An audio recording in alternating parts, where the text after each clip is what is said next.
Beginning Friday, July 1st, the Nigerian National Petroleum Corporation will undergo a makeover. The Nigerian National Petroleum Company Limited will henceforth be used to refer to the state-owned company instead of NNPC Limited. NNPC is doing all possible to ensure compliance with the provisions of the Petroleum Industry Act in terms of rules and deadlines for action, according to Mele Kyari, Group Managing Director and Chief Executive Officer of NNPC Limited. When the Ministers of Petroleum and Finance transfer verified assets from the corporation to the NNPC Limited, the new business will begin operating, according to Kyari. Arise business analyst Chika Mbonu joins us to discuss further. Chika, good morning to you. Thank you so much for joining us. Morning today. Indeed. Today. Shall we begin with power? What do you make of? Yeah, power. The power system, the power value chain in Nigeria is very interesting. It is. Sometimes, I would love to see. I would love to be there in a room one day where you line up the GENCOs, yes, power generating companies, yeah, the MBET, Nigerian Bulk Electricity Trading Company, yeah, the gas supply companies, transmission company, and the discos. As a packed room. Yeah, on the room. Yeah. And that room will just be a cacophony of noises, and it's like it's your fault. Yes. It's your fault. Yeah. It's not your fault. Yes. It's your fault. It's because of you. I'm sure that's what's going to happen in that room. Yeah. And that's what the charade is what to see every time when power stations are discussed in Nigeria. Okay, so the NEC, Nigerian Electricity Regulation Commission, has gone and said from July 1, we're going to have a minimum of 5,000 megawatts of power. Yes. So everybody in the value chain must, sign on. Yeah. So but you see, the GENCOs are saying this is not doable.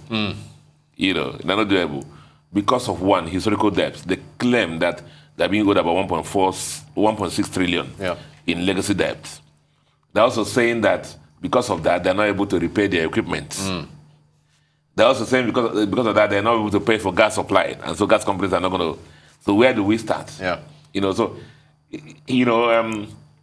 So you find, okay, then they went ahead to say, okay, by the way, if we supply this power, the transmission company of Nigeria cannot even carry it. Look at the number of, this year we had more than 200 collapses of the grid. And then the discos have their own. So what does the power situation in Nigeria, what does the power economy, what does it require? It requires really going to the fundamentals, going back to the fundamentals and trying to sort out things.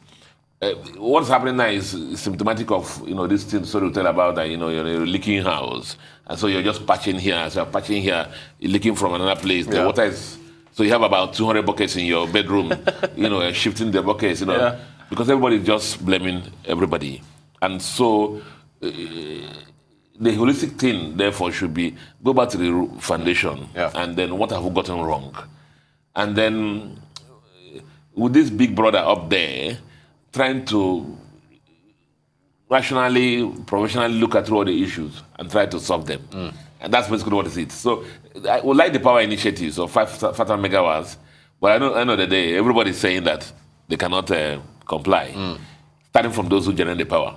And so it's supposed to have been signed on June 28th. Let's see what would have happened. Now, the transmission company of Nigeria, here the Minister of Finance talk about the towers that because of the terrorists. Yes. So what do you make of that? Nigeria is a very interesting country because 1 minute before then, a minister will come and say that Nigeria is under the control of every territory.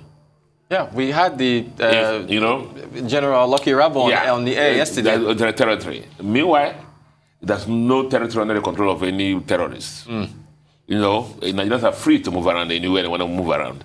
Now, this guy, Minister of Power, comes to say that a lot of their stations cannot be reached. Exactly. Because they're under they're under the control of the terrorists.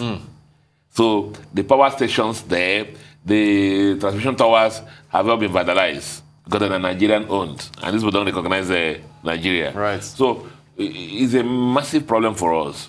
Does this problem exist? Of course it exists. Do they vandalize the equipment? Of course they vandalize the equipment. Now, I think part of the problem also we've had in Nigeria is this one unit structure or the power generation and power transmission system of Nigeria. That every power that you generate, you point to the national pool and so the whole television network is linked. Right. I think, I guess the president hinted it when he was at the Bloomberg interview that the constitutional amendment in place, he has also put in place that states and other subnationals can actually be created and then start generating their own power and distributing their own power. Yeah. That's the kind of solution we require, so that what happens in one part of the country does not suddenly translate to no light in other part of the country. But you see, our life now is about insecurity. Right. That's what so this is not surprising. Everywhere. Can people harvest food and move to the south or whatever? They can't. Can people go to the farm to go and plant? They cannot. Can you ride a train? Can you ride a train? You cannot ride a train. Can you go by the road? You cannot even go by the road. When people are going, even somebody said that, advise Yukobas to tell their parents prepare for ransom as they're moving around. Wow. A governor had just said, go and get guns. Zamfara State.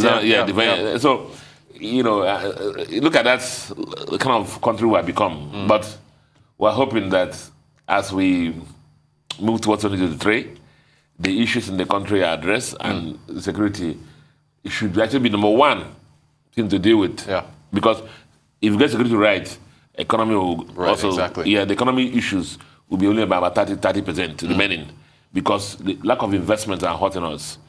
Anybody in any investment room, any abroad now, the first thing we want to talk about is Nigeria. Right. Is security. So we need to get security right. So all these people who are pushing to rule us from doing the trade, we need to understand what they want to do, specifically on how to address the security challenges. Thanks, Chika. NNPC. NNPC. Yeah. Makeover. NNPC Limited. Yes. I mean, I always celebrate I'm an eternal optimist. So you always celebrate the little successes. It's like your child, that starts crawling, starts standing, from standing, starts taking initial steps and falling. Yes. Before it starts, so let's continue to stagger, so maybe we'll get there. So when you put the Aramcos beside NNPC, you'll find that the journey is too long. But you see, NNPC Limited, still another apron strings of the political power. I just need to go back and look at, where is Nigerian National Shipping Line Limited? Where is Nigerian Airways Limited? And I can list all of them. And so NNPC moving towards NNPC Limited was still the one phone call away from the authorities that will be. Right. And everybody that's there, what has changed? Is there a makeover? Is the word you use? Right. Good question. I think the model that we're looking for, I keep saying, I've said it in this program several times, is the NLNG model. Yeah. Where we have is a private sector-led company. Nigeria government has investment in it. Yes. And then if we look at the kind of dividends they have been declaring. At the commencement of this administration, the first tenor would have been trouble, apart from the remember LNG dividends, where the things that helped us. If you run these corporations very well, look at the results of Aramco. Billions of dollars. So, hurrah! July 1, NNPC Limited. We celebrate that. It's a little journey. Our child that was crawling can now, stand.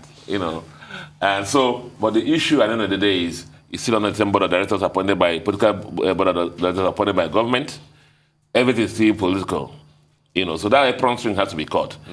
And that's the journey that we're looking for. That journey that the NNPC MD has said that may happen in 3 years' time, which is the initial public offering. Yeah. Where the shares of the company now will be sold to Nigerians and owned by Nigerians. And the management of the company will be what? Appointed by private sector. Yeah. There'll be targets, there'll be everything. There'll be transparent audit, we understand their revenues, we understand their costs. Everything is, I mean, you can break it down on the wall. Yeah, I can break it down on the wall and analyze everything. Analyze it, because analyzing NNPC financials, man, is like entering into this, a maze. A maze. Thank you. That's what I'm looking for. It's a maze. 1 week they're making losses, the next week they're making profit. You don't understand everything. Right. But let's celebrate that. It's a journey.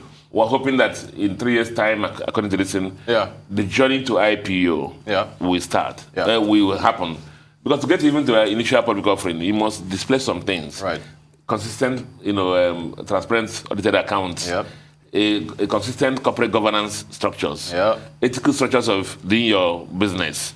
An input and output ratio where you can track your revenues and expenditures.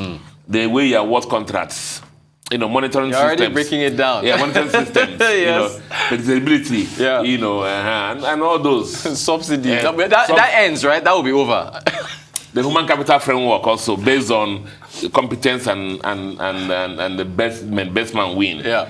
Even if you're still doing the federal character thing, you can still do that. Right. Number who tells NLNG who to employ?